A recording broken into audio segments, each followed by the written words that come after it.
Hola, buenas tardes. Vamos a iniciar con la sesión del día de hoy. Permítanme, les comparto la pantalla para que puedan ver las diapositivas.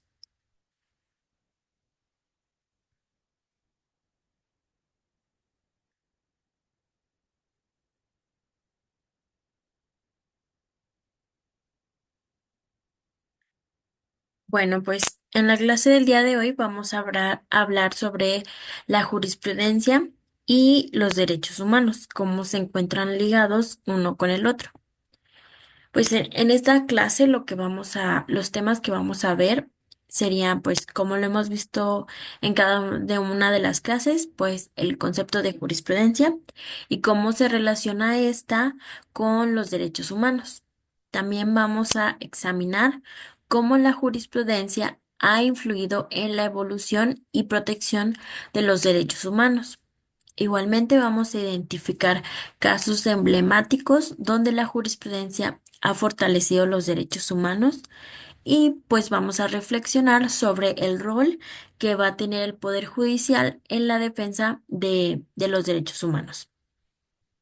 Pues hoy vamos a abordar las relaciones entre estos dos conceptos de los que estamos hablando, tanto jurisprudencia como derechos humanos, los cuales van a ser clave para la evolución del derecho y para la protección de las libertades fundamentales. Vamos a buscar comprender cómo la jurisprudencia va a actuar como un mecanismo de interpretación y desarrollo de los derechos humanos. Y para esto pues vamos a utilizar diversos ejemplos y vamos a hablar un poco sobre el rol del Poder Judicial en la defensa de los derechos humanos. Bueno, pues como ya hemos visto varias veces, vamos a ver pues qué es la jurisprudencia, ¿no? La jurisprudencia va a ser un conjunto de sentencias emitidas por los tribunales que sirven como precedentes para casos futuros. En, sabemos que tenemos diversos sistemas jurídicos en otros sistemas como lo son el anglosajón, el llamado common law. La jurisprudencia es una fuente primaria del derecho. En cambio, ya en un sistema de derecho civil como lo es el de nuestro país, la jurisprudencia no es una fuente primaria del derecho, pero sí complementa a la fuente primaria que lo es la ley escrita. Y pues en el contexto de derechos humanos, la jurisprudencia va a establecer o va a ayudarnos a establecer estándares interpretativos de las normas que protegen las libertades individuales. Entonces, cuando hablamos de jurisprudencia, pues ya sabemos que nos vamos a referir, bueno, nos estamos refiriendo a las decisiones judiciales que sirven para, como una guía para interpretar las leyes en casos futuros. Hemos hablado de esto en clases anteriores, en cómo las decisiones que emiten los tribunales competentes que después, si se da el caso de que se confirmen con cinco sentencias en el mismo sentido, ya se convierten en jurisprudencia. Hemos dicho cómo esas decisiones nos ayudan a tanto a los juzgadores como a los litigantes, a cualquier estudioso del derecho, nos ayuda a interpretar la ley, a saber cómo los tribunales con más alto rango en nuestro país están interpretando y aplicando la ley. Y entonces, cuando ya se emite ese criterio jurisprudencial, esa jurisprudencia, pues ya todos los demás ámbitos están obligados a aplicarlo en ese sentido. Les he dicho que una vez que ya se emite ese criterio de jurisprudencia, pues ahí ya no hay vuelta atrás. Y entonces ese es el criterio que se tiene que aplicar sí o sí. Y bueno, también bueno, se debe destacar que aunque en el sistema continental la ley tiene primacía, la jurisprudencia cumple una función esencial en la evolución del derecho, especialmente en el ámbito de los derechos humanos. Como ya sabemos, los jueces no solo aplican la ley, pues también buscan interpretar normas en función de la justicia y el respeto a la dignidad humana, así como el respeto a los derechos humanos. Entonces, sí, como les digo, en nuestro sistema jurídico, pues la jurisprudencia no es una fuente primaria del derecho, pero como lo dijimos, pues sí nos ayuda a complementar las leyes escritas, a interpretarlas, incluso como lo hablamos en clases pasadas, pues algunos criterios de jurisprudencia luego podrían derivar en una reforma de ley. Bueno. Los derechos humanos sabemos que son aquellos que son inherentes a todas las personas, sin distinción de raza, nacionalidad, sexo, etnia o religión. La protección de estos derechos está contemplada en documentos internacionales como lo son la Declaración Universal de Derechos Humanos y tratados regionales como la Convención Americana sobre Derechos Humanos. Y a nivel nacional, los sistemas judiciales garantizan la protección de estos a través de su interpretación y aplicación en los tribunales. Los derechos humanos van a representar una serie de garantías fundamentales que buscan proteger la dignidad y libertad de las personas. Sin embargo, pues su mera proclamación no va a garantizar su protección efectiva. Únicamente por estar consagrados en algún ordenamiento, pues no significa que estos vayan a tener, que se les vaya a respetar, que se les vaya a aplicar y que vayan a ser protegidos por las demás leyes del sistema jurídico del país del que se está hablando. Entonces es ahí donde entra y tiene mucha importancia la jurisprudencia, porque los tribunales interpretan estos derechos a la luz de las constituciones nacionales y los tratados internacionales, asegurando así que las normas se adapten a las realidades sociales y protejan de manera efectiva a los ciudadanos. Entonces, pues sí. Como cualquier derecho, como cualquier ley, el mero hecho de que esté consagrado en algún ordenamiento legal, en alguna ley, pues no significa que realmente se aplique, que realmente se respete. Y pues es ahí donde entra la jurisprudencia, ¿no? Ayudarnos a interpretar las normas y en los derechos humanos consagrados en cualquiera de las normas, ya sean normas internacionales, regionales o nacionales, a interpretar y asegurar su correcta aplicación y su aplicación en general, ¿no? Entonces, la jurisprudencia nos va ahora más allá de complementar la ley, pues ahora en este caso también nos ayuda a velar por su protección y por la protección de los derechos consagrados en esas leyes, en las constituciones, en los tratados internacionales, etcétera. Bueno, ya después vamos a ver que los tribunales constitucionales van a desempeñar un papel crucial en la interpretación de los derechos humanos que están consagrados en las constituciones. Mediante el control de constitucionalidad, los jueces evalúan si las leyes o actos del gobierno vulneran derechos fundamentales.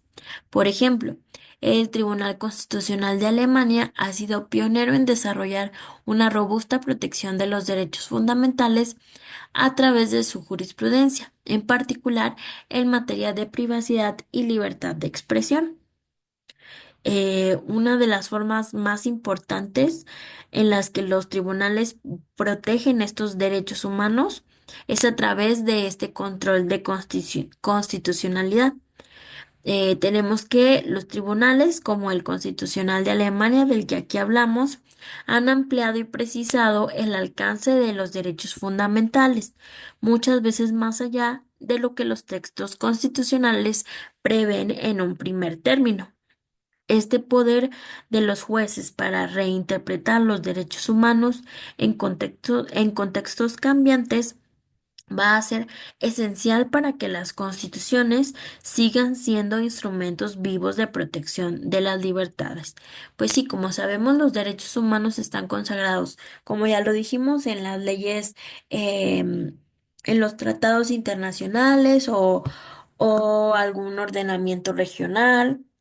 Y también en nuestra Constitución.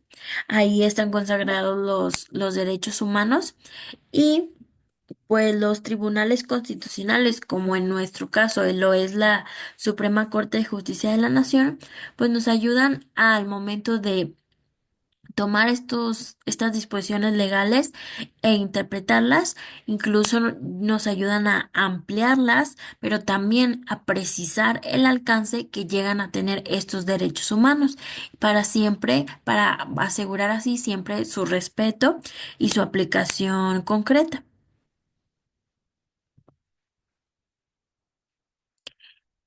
Ya en el ámbito internacional, la Corte Interamericana de Derechos Humanos y el Tribunal Europeo de Derechos Humanos son ejemplos de órganos que desarrollan jurisprudencia clave en la protección de los derechos humanos.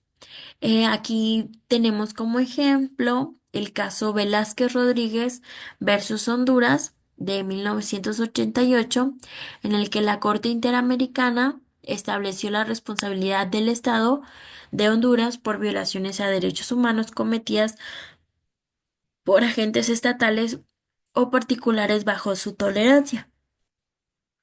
Y pues aquí podemos ver la importancia de la doctrina del control de convencionalidad para garantizar la protección de los derechos a nivel nacional.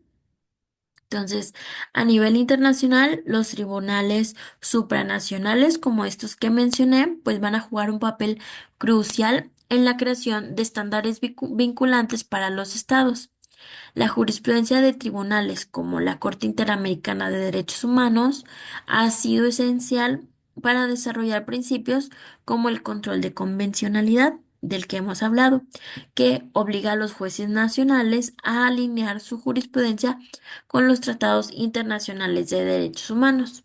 Este tipo de decisiones no solo busca hacer justicia a las víctimas, sino también cambiar las políticas estatales para prevenir futuras violaciones.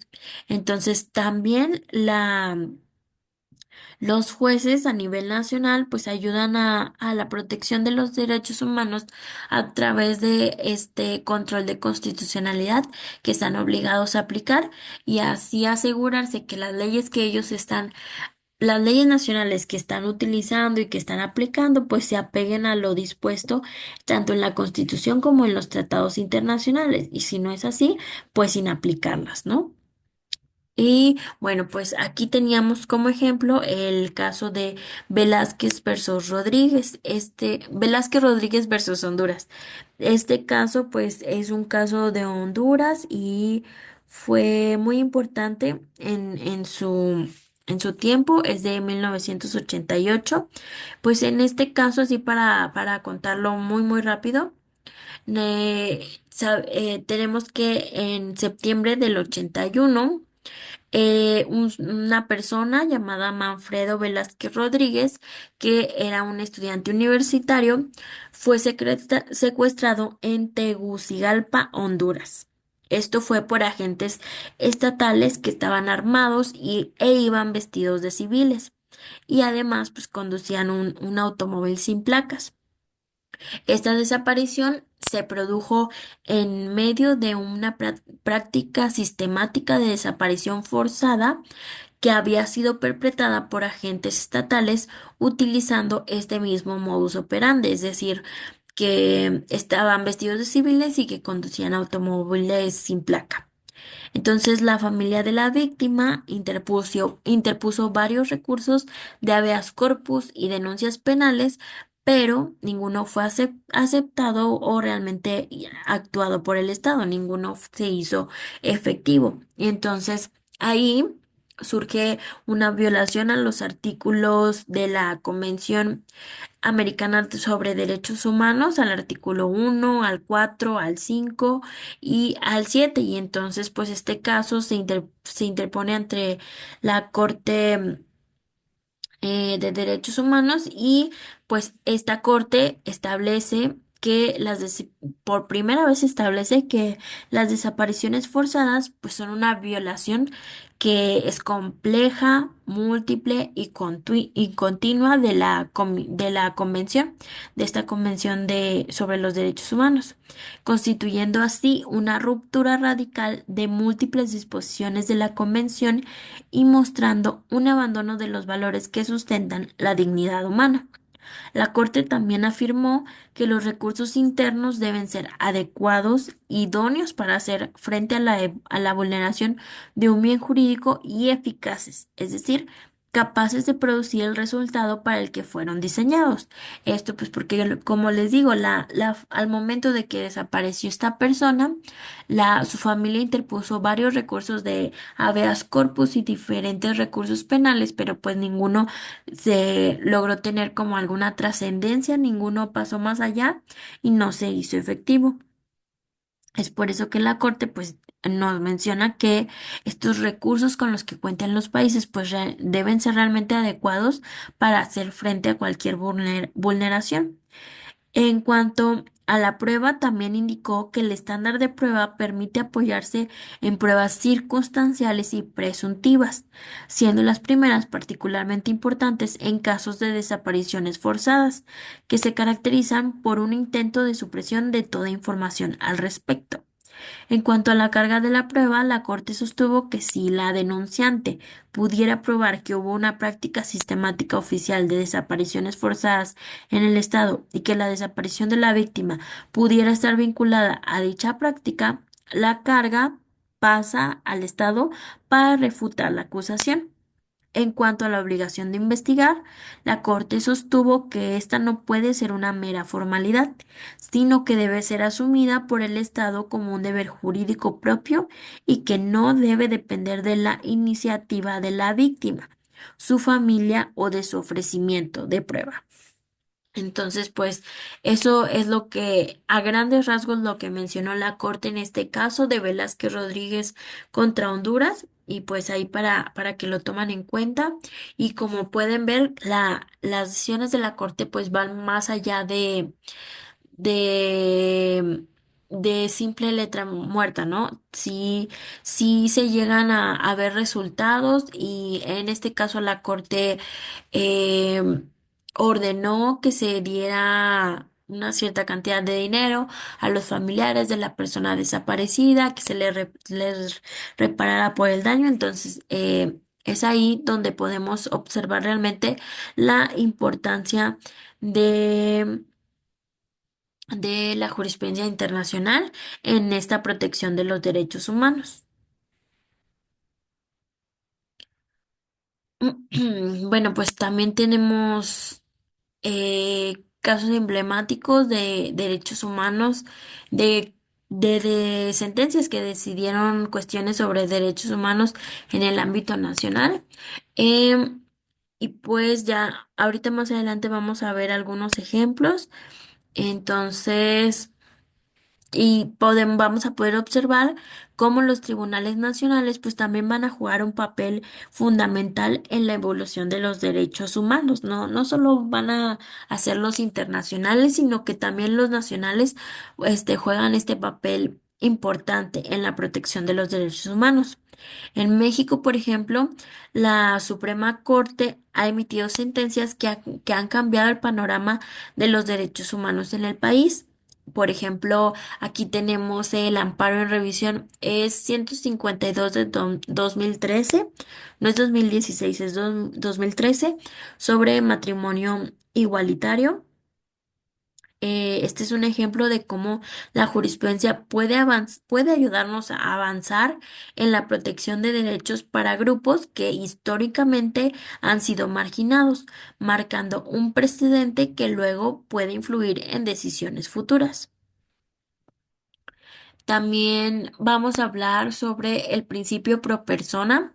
Este establece que ante varias interpretaciones posibles debe aplicarse la que mejor proteja los derechos humanos de la persona.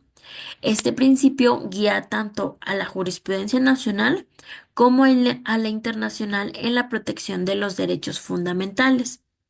y su aplicación refuerza la idea de que los derechos humanos precisamente deben interpretarse de una manera expansiva y progresiva, siempre favoreciendo a las personas frente al poder estatal. Este es un principio clave cuando en el ámbito de los derechos humanos. ¿Y por qué? Pues esto es así porque exige que, cuando, como les digo, cuando hay varias formas de interpretar una norma, siempre se elija la interpretación que más beneficie a la persona de la que se trate y que más proteja sus derechos.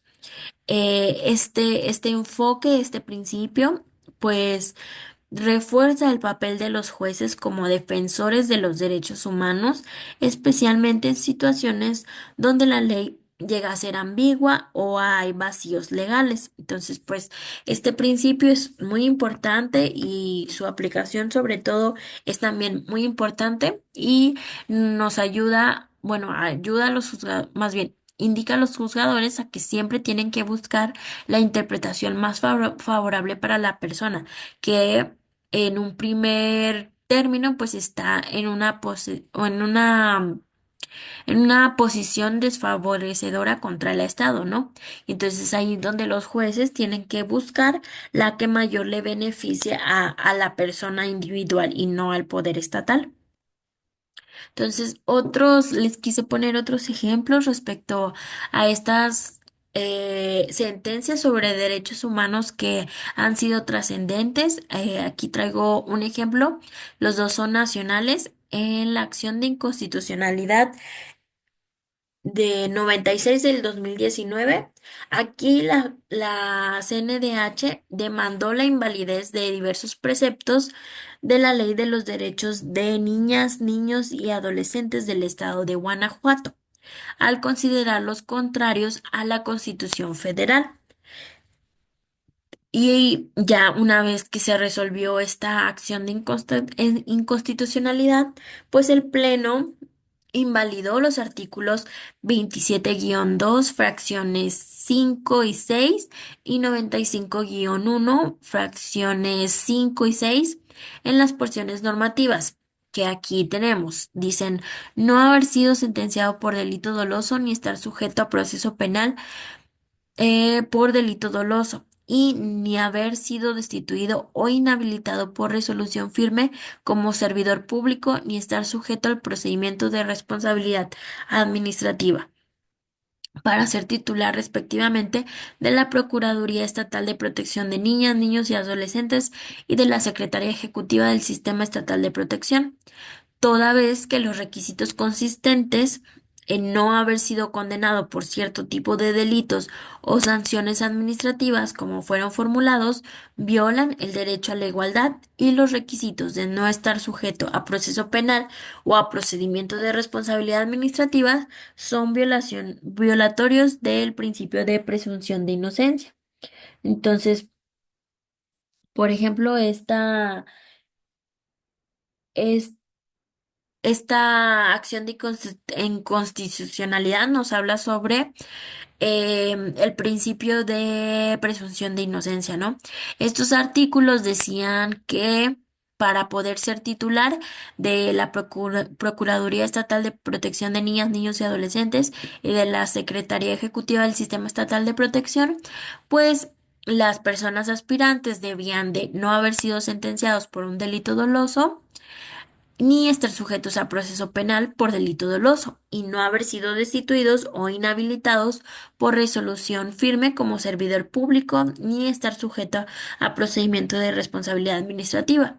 Y entonces la Corte resolvió que estas disposiciones, estas normativas, violaban el derecho de presunción de inocencia porque no le permitían a alguien que estuviera sujeto a un proceso penal a aspirar a estos cargos cuando aún no había sido condenado. Entonces ahí se estaba violando el, la presunción de inocencia. Mm. Y pues el otro ejemplo que podemos observar es el amparo en revisión 553 del 2018.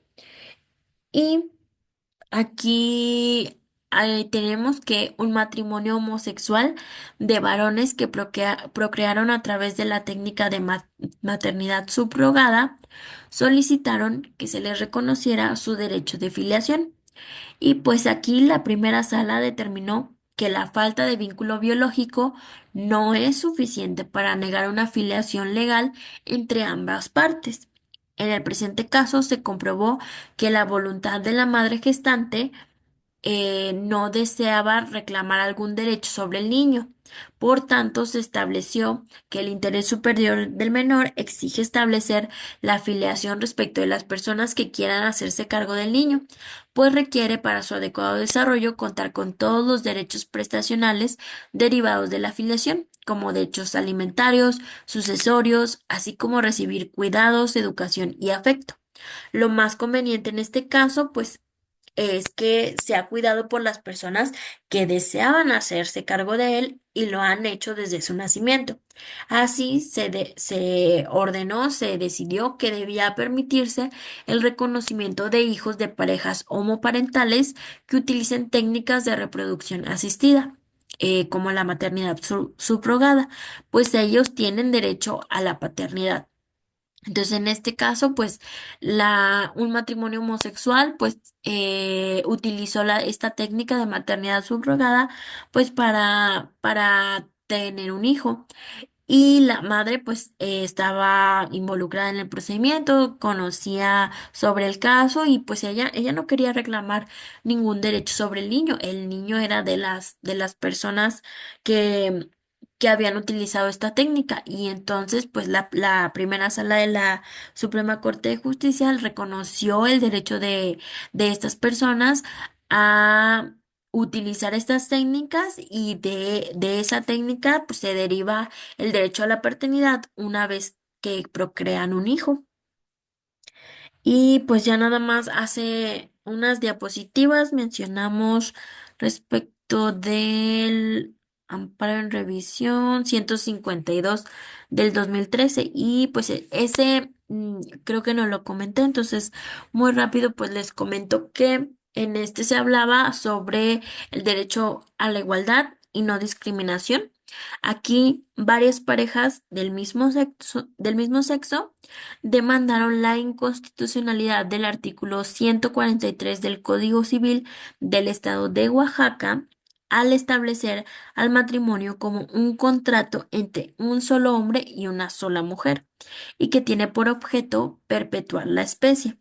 Y la primera sala determinó que la norma legal impugnada atentaba contra la autodeterminación de las personas y del derecho al libre desarrollo de la personalidad de cada individuo, y así se declararon inconstitucionales algunas disposiciones del Código en estudio. Entonces, ese es el amparo 152 del 2013, que nos habla sobre matrimonio igualitario. Y ya, pues nada más para concluir, tenemos que la jurisprudencia, pues como ya lo vimos, es fundamental en la protección de los derechos humanos porque nos permite adaptar la interpretación de las normas a las nuevas realidades sociales. Los tribunales, tanto nacionales como internacionales de los que estuvimos hablando, van a jugar un rol activo en esta expansión y defensa de los derechos humanos. Y la evolución constante de la jurisprudencia nos demuestra que los derechos humanos no son estáticos, sino que requieren una interpretación dinámica para mantenerse efectivos y garantizar la dignidad humana. Entonces, pues ya lo hemos visto a lo largo de toda la clase, que la jurisprudencia es un pilar para la defensa de los derechos y hoy en especial estuvimos hablando de los derechos humanos. Y pues hemos visto que gracias a las decisiones judiciales los derechos evolucionan y no se quedan estancados, sino que se adaptan y se fortalecen conforme también va cambiando la sociedad. Entonces, pues con nosotros como profesionales del derecho, pues es muy importante que entendamos el impacto de la jurisprudencia, el impacto de que tienen estas decisiones en la vida de las personas y cómo pueden ser utilizadas como herramientas para avanzar en la protección de las libertades y derechos fundamentales. porque como ya lo hemos visto, la jurisprudencia no solo interpreta la ley, sino que también va a crear las condiciones para un mundo más justo. Entonces, pues sí, lo hemos hablado durante todas estas sesiones, que la jurisprudencia nos ayuda a que el derecho no se quede estancado, ¿no? Una ley que se promulgó hace mucho tiempo, pues no se quede ahí, ¿no? No se quede estancada en el tiempo en la que se promulgó, sino que vaya avanzando conforme las sociedades van avanzando y que lo hacen mucho más rápido que la ley. Y pues ahí tenemos a la jurisprudencia para ayudarnos a interpretar estas normas con una visión más moderna, para que su aplicación al momento de aplicarse pues tenga un impacto mucho más grande que el que lo hace si solo aplicamos la ley literalmente como su texto lo diga. Y pues eso sería todo por el día de hoy. Y pues ya, muchas gracias por su atención y espero le hayan entendido el tema y cualquier cosa, ya saben que estoy pendiente. Si tienen alguna duda, también me lo pueden comentar la próxima clase, me pueden comentar a través del chat, etcétera. Pues muchas gracias.